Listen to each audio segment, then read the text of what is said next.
នេះបង4-6ក៏ធំដែរណាបង4-6ហើយតម្លៃ5,500ហ្នឹងមួយថ្ងៃមើល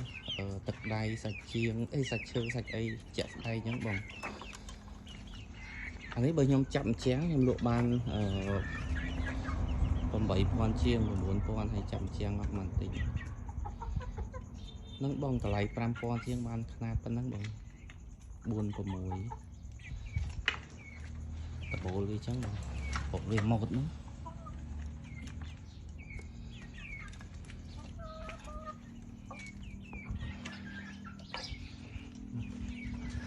ចាប់កូនកលឹងអញ្ចឹងមកកូនកលឹងស្អាតសំបីកូនកលឹងក៏ប្រើសិតតែសក្រំដែរបងសក្រំសុទ្ធ